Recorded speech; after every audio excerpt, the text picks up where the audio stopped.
Industry experts say Papua LNG promising on world stage. Domestic power needs dominate day 2 of energy summit. And Hela Governor calls for AFP support. This is National EMTV News with Helen Seah. Good evening and thank you for joining me for Wednesday's news. Good news for Papua New Guinea's second liquefied natural gas project. Industry experts say the Papua LNG is competitive on the world stage. Angus Roger from Wood Mackenzie said PNG has built an excellent reputation in a short time with abundant resources and low-cost LNG development projects.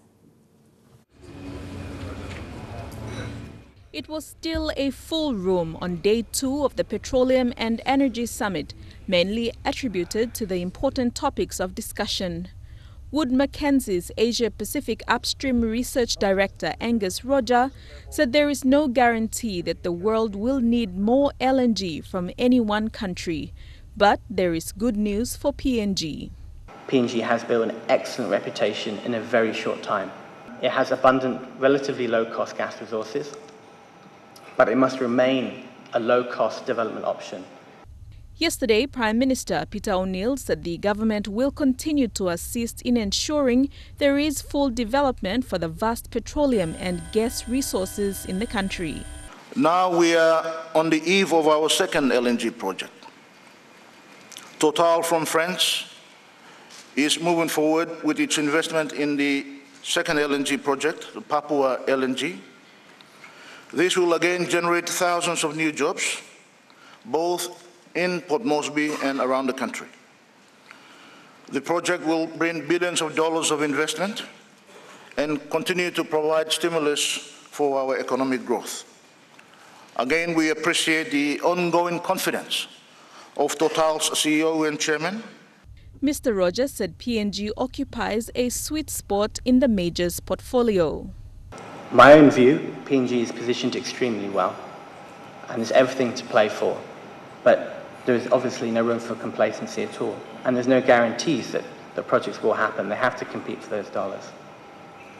He added that there is huge potential during the years 2023 to 2024, where global LNG demands have been forecast to reach new heights.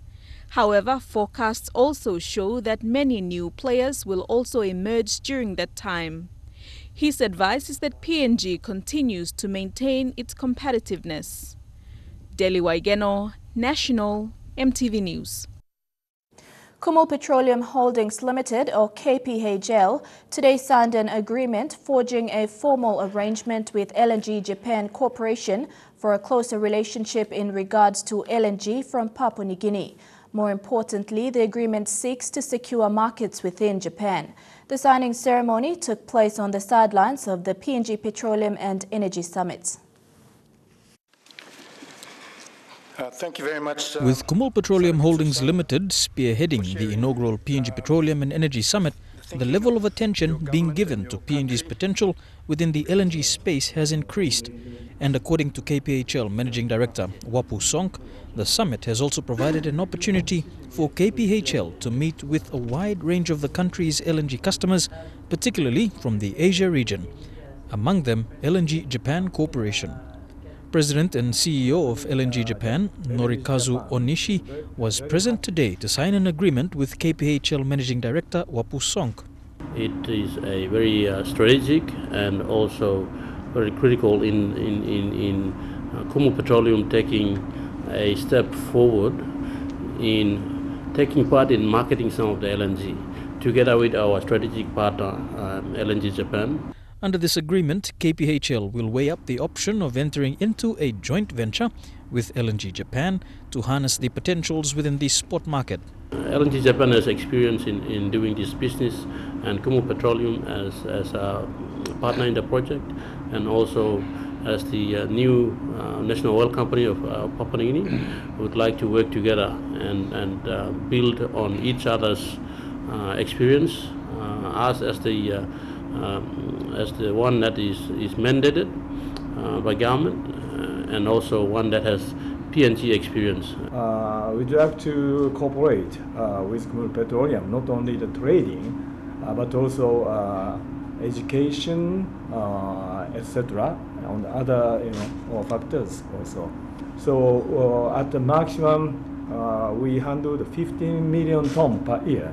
So we accumulated a lot of knowledge of how to handle LNG operations. So we'd like to work and also contribute to Papua New Guinea oil and gas industry from now on. The signing has been hailed as a demonstration of the confidence in the current government in managing the petroleum and energy sector, with Petroleum and Energy Minister Nixon Duban applauding the moves taken by KPHL in securing markets for PNG LNG, particularly within the competitive LNG spot market. LNG Japan is a key player in the market, and for them to allow themselves to be part of Kumul in this very important joint venture arrangement is a confidence in our government and confidence in our resources that we have that can also supply the energy market of the world.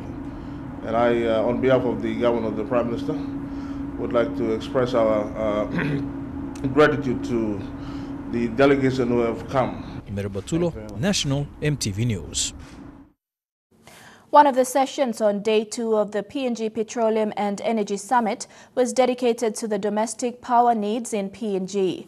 Presentations looked at identifying how more value can be created in the power sector.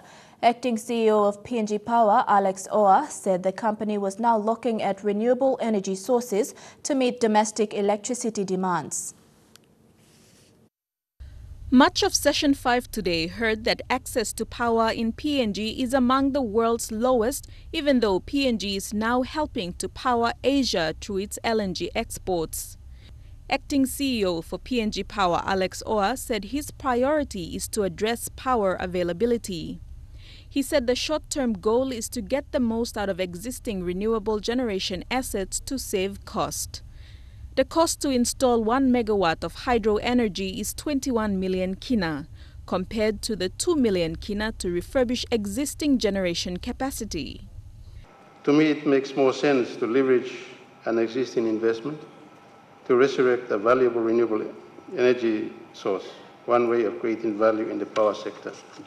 Yesterday, Prime Minister Peter O'Neill said working with ExxonMobil, PNG has been able to secure gas for electricity generation and the opportunity to expand on this production. Michael Uyari, General Manager, Business Development Oil Search Power, acknowledged that in PNG, power is a logistical challenge and costly exercise to implement supply infrastructure. The number one issue is that we need to increase access by households and industry, and secondly, to promote affordability. There's a role that oil search has got to play in all of this as well. We need to reconcile tensions right through the value chain, from upstream to the retail market here in PNG. Currently, under 20% of PNG households have access to power supply. To those that have the supply, they pay a very high price for the electricity. This is below world standards. PNG Power is aiming to have 100% power generation by renewable energy by 2030. Deli Waigeno, National EMTV News. Meanwhile, opposition leader Don Polias says the Petroleum Summit should seek to discuss the benefits going toward landowners and to the whole country. It comes after Prime Minister Peter O'Neill announced during the opening of the Petroleum Summit that it is the right time for investors to invest in the PNG's petroleum and energy sector. Polias has also questioned the way LNG revenue has been used to provide services and compensate landowners. Bethany Harman with this report. It is now the second day of Papua New Guinea's Petroleum and Energy Summit in Port Moresby. The national government is advertising Papua New Guinea as a destination to invest in the petroleum and energy industry. The opposition leader Don Polias says the summit should be used as an avenue to discuss landowner issues and ways to use revenue to better deliver services. The inaugural Petroleum and Energy Summit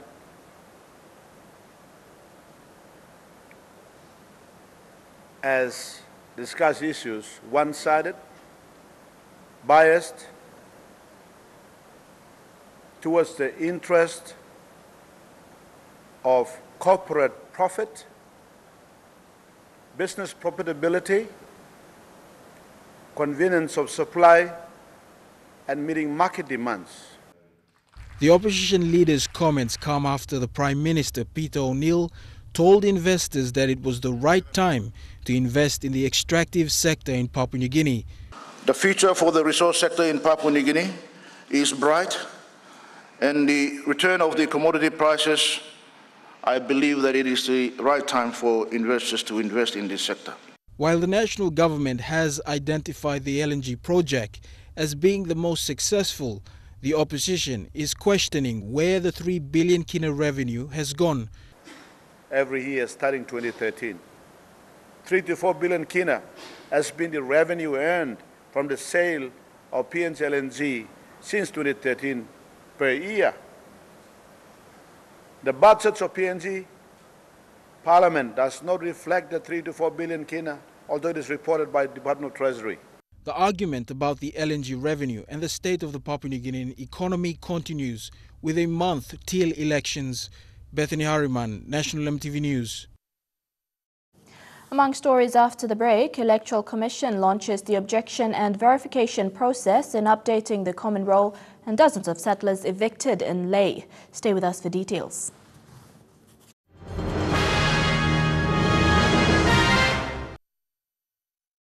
Welcome back. The Electoral Commission on Monday launched its objection and verification process of the country's common roll update. Electoral Commissioner Patilius Gamato and Chief Secretary Isaac Lupari officiated at the launching at Raluana village in Kokopo.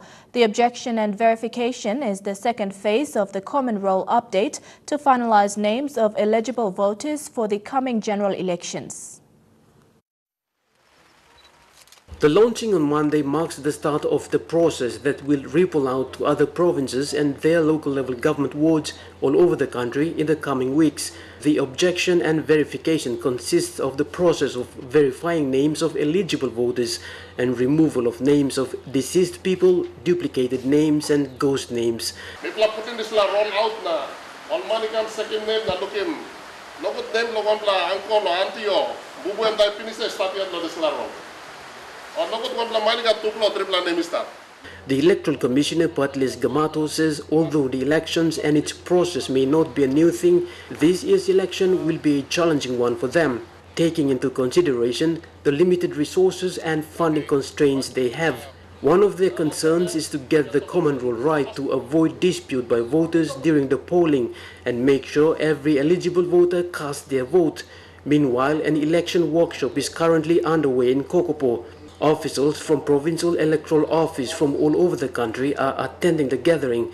The voters' registration is one of the election features that will be discussed in their meeting. Close to 61% long province inside the country nipla pinisi.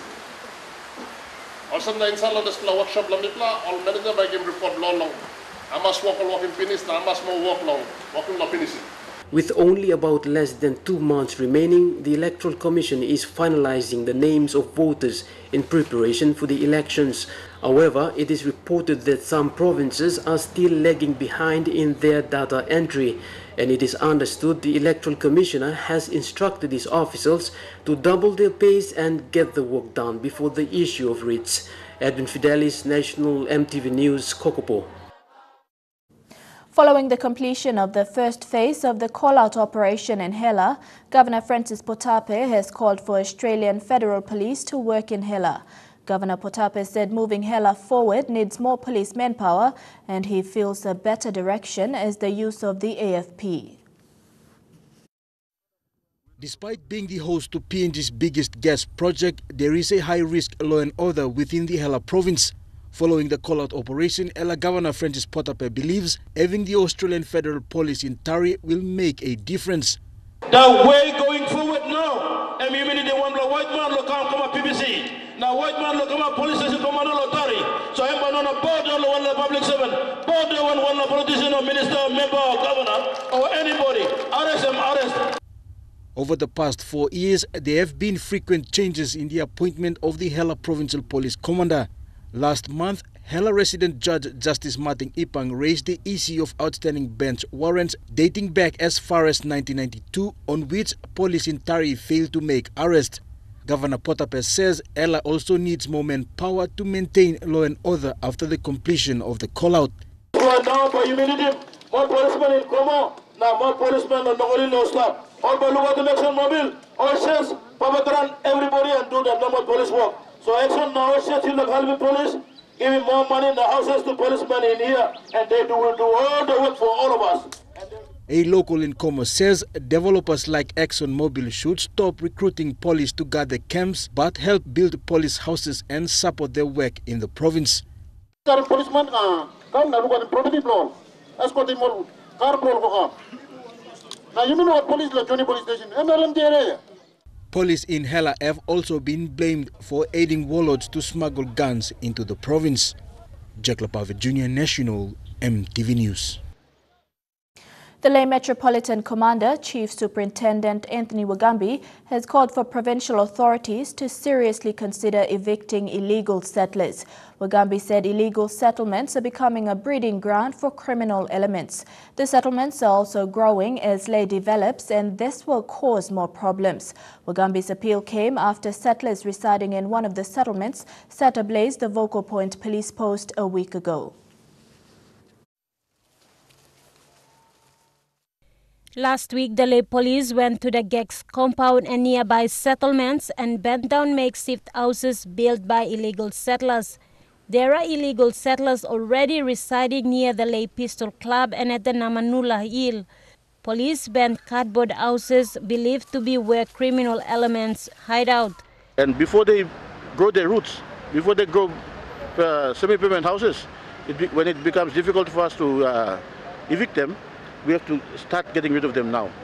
Wagambi said the Vocal Point police post is established as a community initiative by one of the business operators in the city. The post served villagers from the Moroben coastal areas and business houses within the vicinity. However, last week, settlers residing at the Gex compound burned down the post. They've settled on those land and they're causing a lot of problems to the rest of the community. For instance, that settlement at Gex compound, which had caused a problem and a lot of problems which led to the building of a police post at Vocal Point. Wagambi has suggested to the Morobe provincial government that a working committee be set up to address the settlement issue. He added land should be available for companies to acquire to settle their employees on. This is also to address the issue with genuine settlers. Today, police warned settlers living along the Bumbu River banks at the back of National Polytechnic Institute to vacate the area. Wagambi said police will be doing its part to evict illegal settlers, but will need joint efforts with long-term solutions from all relevant authorities. Mataluwis, National EMTV News, Lae. Evicted from the Giovanni settlement in Lae City following an eviction order issued last month by the provincial government. Many of the settlers had previously resided on swampland that has now been taken up by the Lae Port development. At the Giovanni settlement this morning, a young mother hurriedly whisks her baby to safety as an excavator approaches. She then goes back into the house to get something. A policeman tells her to leave.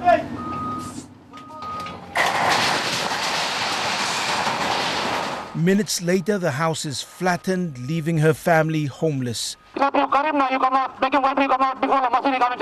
Further into the settlement, there's a desperate rush to salvage building materials. Children are told to stay in a safe place while their parents work to gather their meager belongings. Then another house is demolished. Another family forced to leave. Lucas Sine is a Boai seller who built this house. This is the second time he has had to build on the same plot of land. Previously, he removed his house after another eviction threat. We spent him 9,700.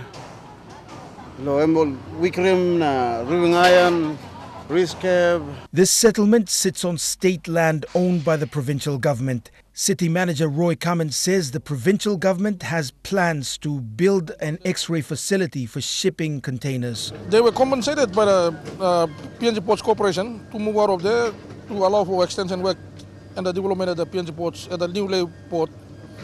And they were compensated, no only come. So only suppose logo long where all place blow and go settle logo pineapple some customary ground or this blank and only can when I'm not but this time I'm state ground or something all come settle here. That's why we gave them a notice last month on the 19th.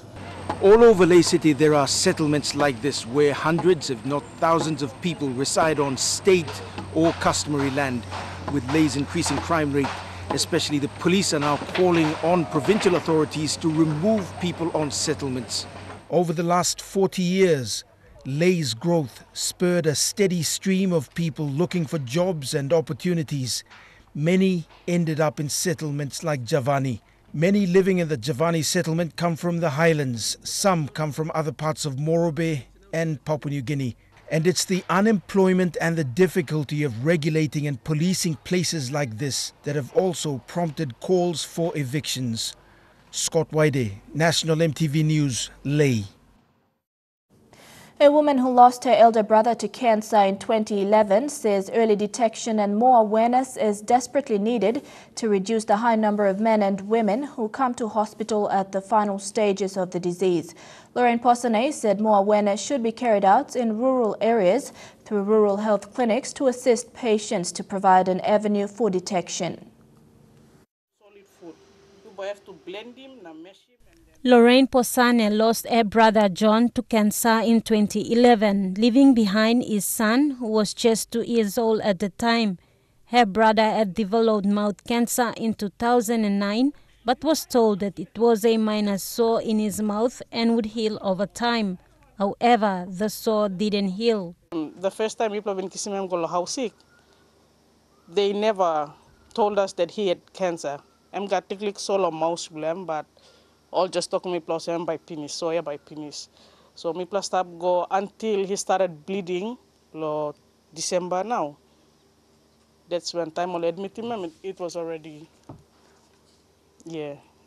cancer and been got big plot penis. So Lorraine said most of the patients who were admitted at the cancer unit at the same time as her brother also had advanced cancer.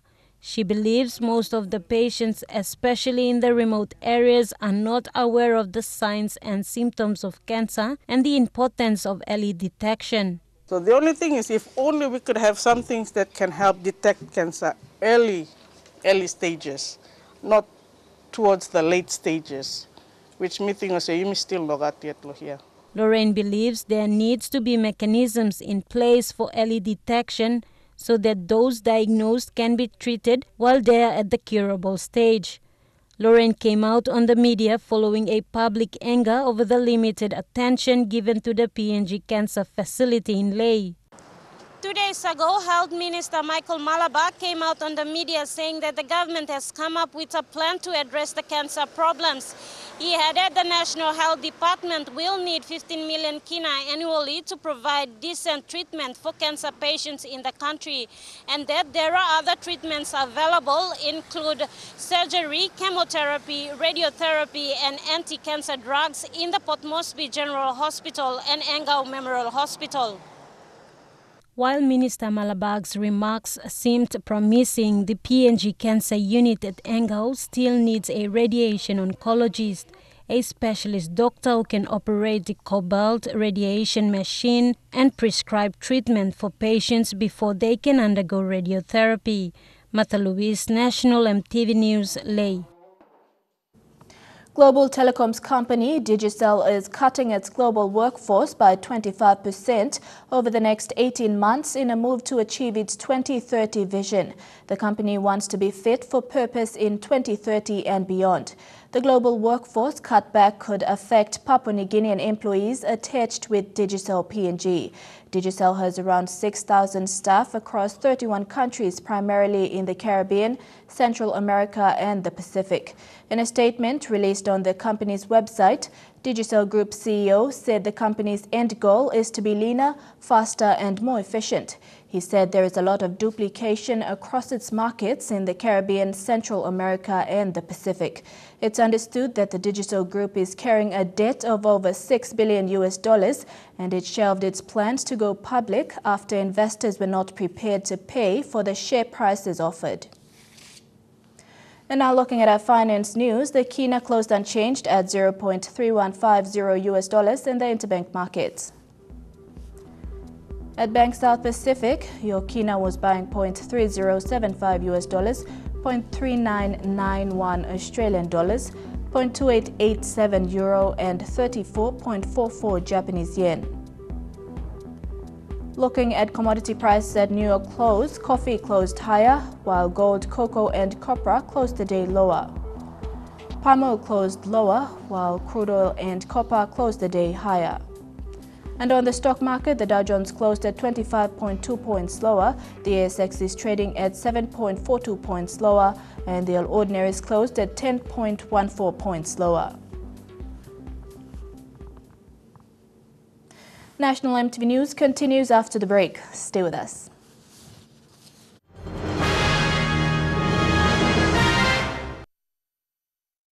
Welcome back to the news. A primary school in Bulolo District, Morbe, still owned TFF payments for infrastructure, teaching and learning materials since 2015. Head teacher Timothy Bailey said he raised the concern with the district education manager for Bulolo, who then travelled to Lae to get a response. He was then told that the district education manager was not aware of the distribution of the TFF funds. Earlier this year, Markham Road Primary School in Lae also faced a similar problem. The provincial TFF coordinator could not provide answers to our queries, saying he is not aware of the current state of TFF payments in Morbe. PNG hosted its first International Humanitarian Law Committee meeting in Port Moresby today. The committee is responsible for implementing and regulating international humanitarian laws to limit the effects of armed conflict. Chairman Dr. Lawrence Kalinoy said because PNG has international obligations, it is a requirement to invoke humanitarian laws in conflict situations, like sending soldiers on peacekeeping missions overseas. The International Humanitarian Law Committee comprises senior members of relevant government organizations, including those from the International Committee of the Red Cross. The committee is going to be focused on implementing international humanitarian law, which is a set of international rules that look at protecting people in times of war, whether it's a war between two countries or a war between a group and its own government. Now, even though there is no state of war in PNG at the moment, that doesn't mean that the work of the committee will not be relevant to PNG people. The ICRC works around the world to assist and protect people affected by armed conflict and other situations of violence. They are also mandated to prevent suffering by promoting and strengthening international humanitarian law and principles.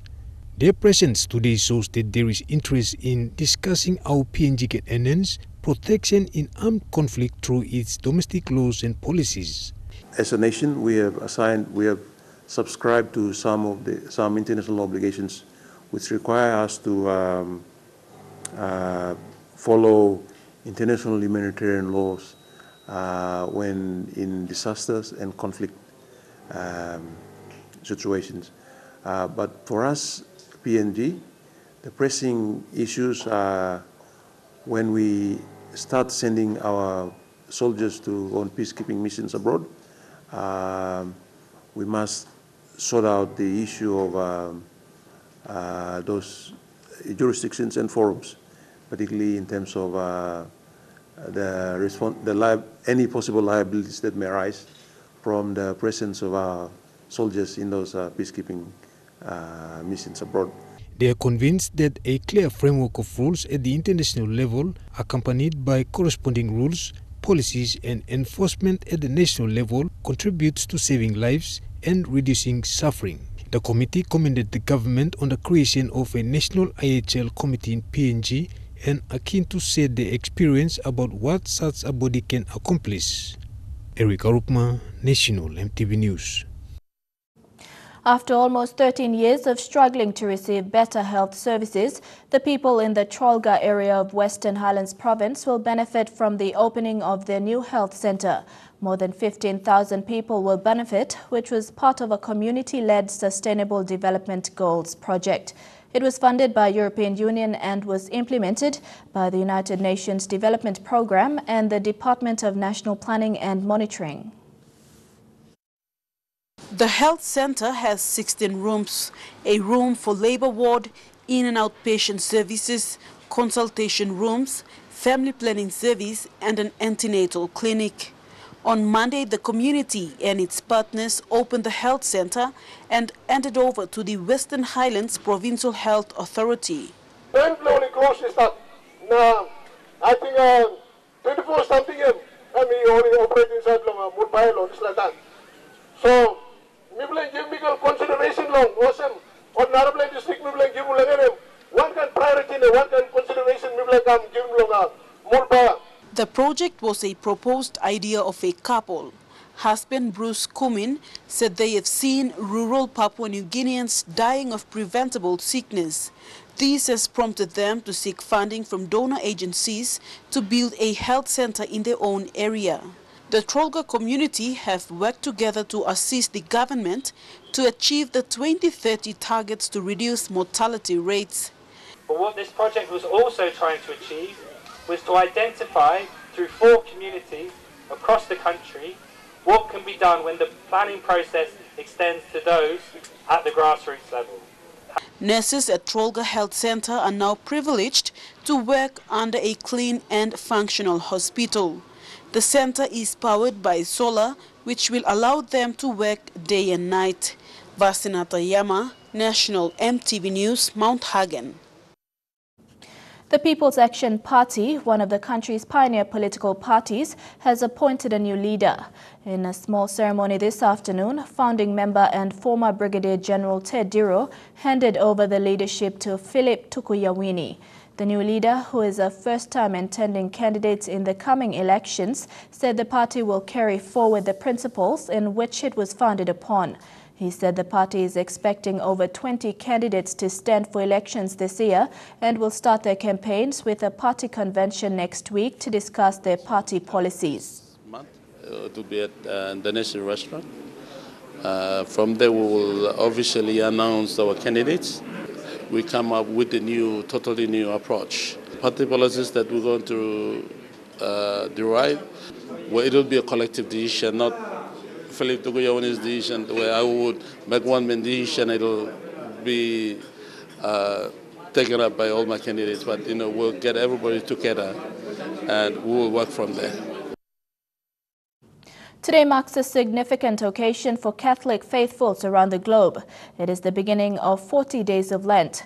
To mark this start, faithfuls observe Ash Wednesday, which falls today. Lent is known also as the 40-day fast, which explains Christ's time in the wilderness when he was tempted by Satan. The Lent period starts today and will go on till April 13, also known as Holy Thursday, the beginning of Easter.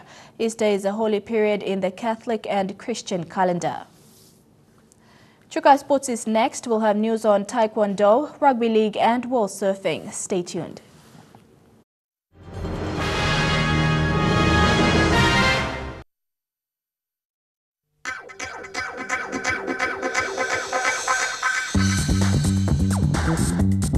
Chukai Sports.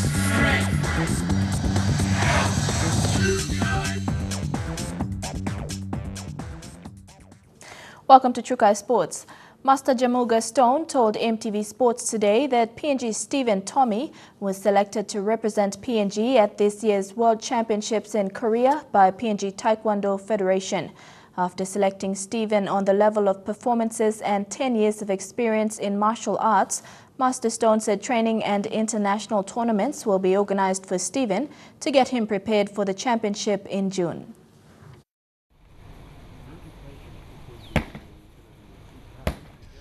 With 3 months to 2017 Taekwondo Championships in Korea, the country's longest-serving martial arts instructor, Master Jamuga Stone, is now training his martial arts student, Stephen Tommy, for international meets before he sets foot in Korea in June. Master Stone said he believes Stephen has what it takes to represent PNG on the world stage, but for now, training will be his #1 priority. Tommy was selected according to his profile, and he has been a martial artist for the last 10 years. He has fought in every major martial arts tournament in Port Moresby, whether it's in karate or in taekwondo. He has taken part, and in those categories, he has won his bouts convincingly. Master Stone, who represented PNG in 1995, said it's an opportunity and a chance for another young talent to step into the ring and represent PNG. I feel so happy, Godwin. The last World Championship I went to, it was in 1995 when a Papua New Guinean stood in the ring, and I went there. And I represent Papua New Guinea in 1995 World Championship in Manila. It's been a long time coming. And we had a couple of invitations from the World Championship, but our national body was maybe too slack or we're not interested. But for Stephen to be given this opportunity, let him take that opportunity, and he's got all the potential to win a medal at these games.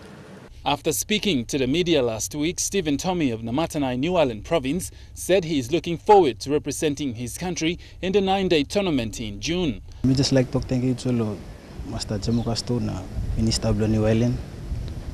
Take him this opportunity to give him prepare me to go down to take part, experience him fight out the Narva country. Because martial arts, it's a way of life, so encourage more youth to play, so especially in New Island, province where we come from, so should take part in martial arts now. Go ahead, carry on. Master Stone will support Stephen because Stephen reminds him of when he first represented PNG on the world stage. I'm trying to take him down to Sydney to fight in the New South Wales the Taekwondo Championships maybe before June, and then another fight in Cairns. That depends on the funding, and with the support of his Namatanai member, his member, Honourable Baron Chen, he has indicated to us that he will support Stephen to go to this big championship. Taekwondo World Championships will be held in Korea from 22nd to 30th of June 2017. Godwin Eki, National EMTV Sports. SPPNG Hunters coach Michael Marum has named his team for the first match of the 2017 Intrust Super Cup season. The Hunters will travel to Australia to play CQ Capras at Brown Park on Saturday.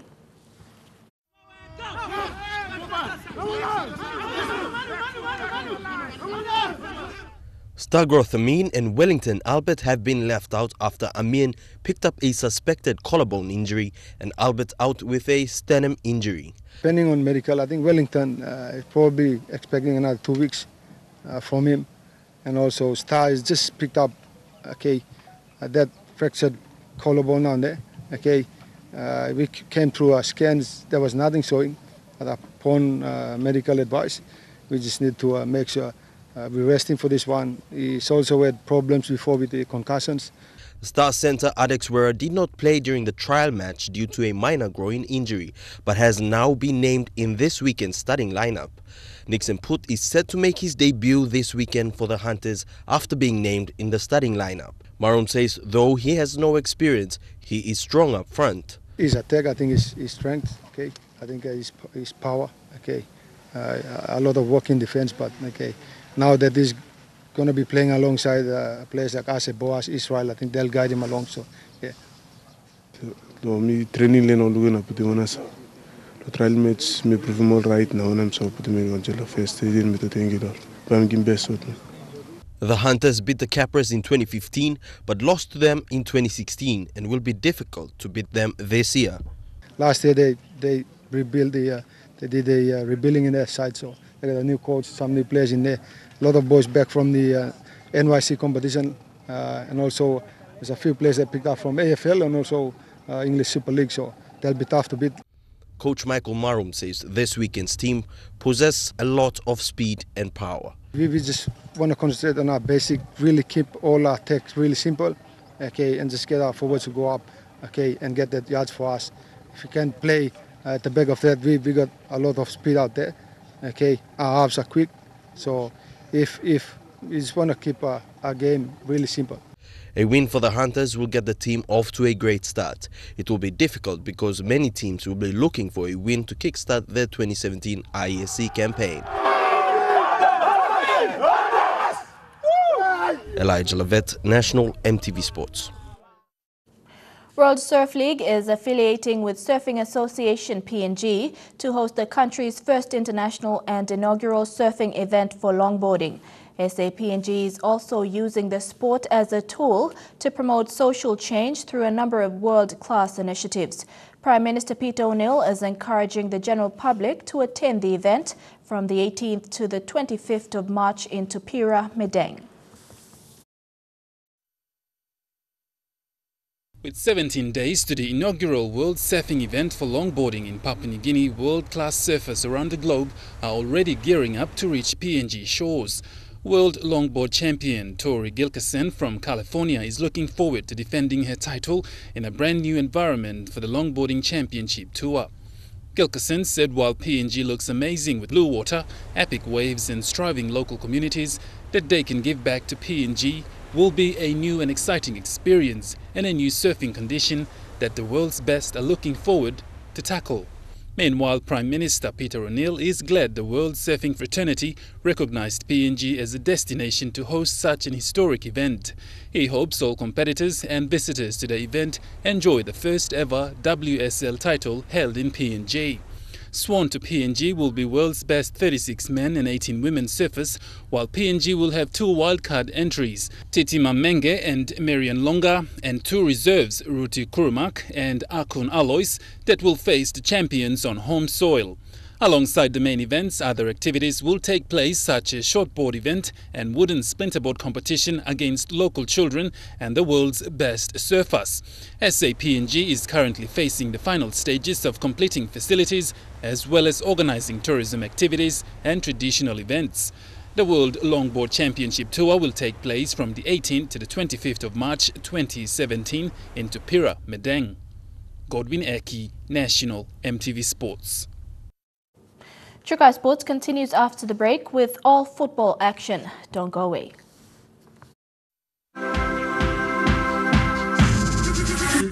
Trukai Sports.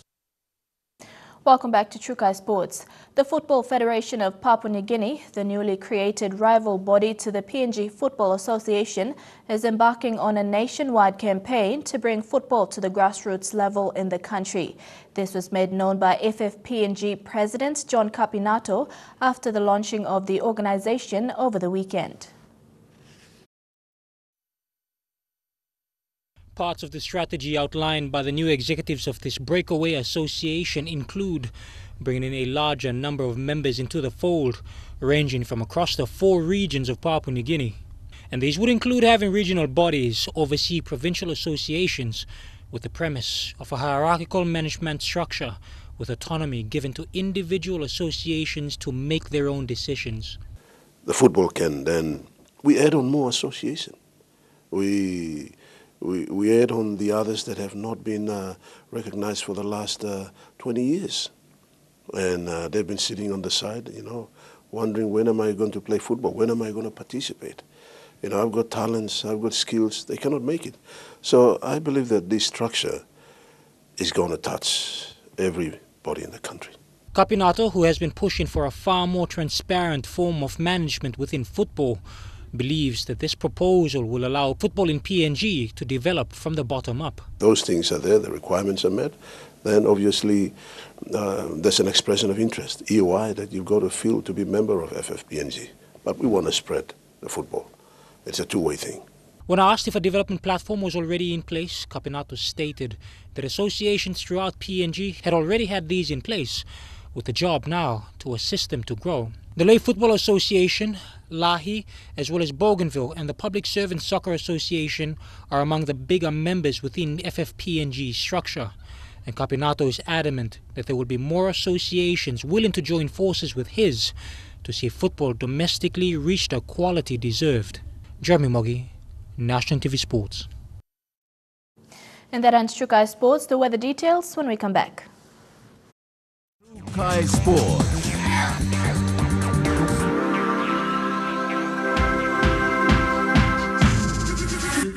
True Kai Sports.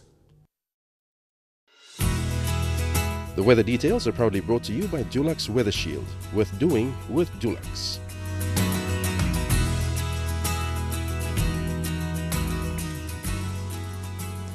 Your weather forecast for the next 24 hours.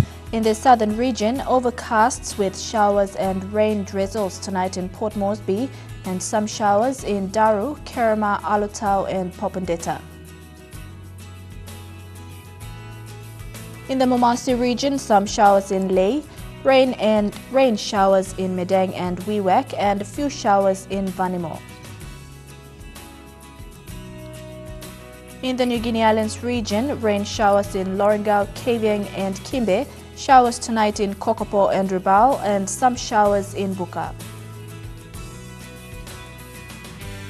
And in the Highlands region, some showers tonight and morning fog developing in all centres.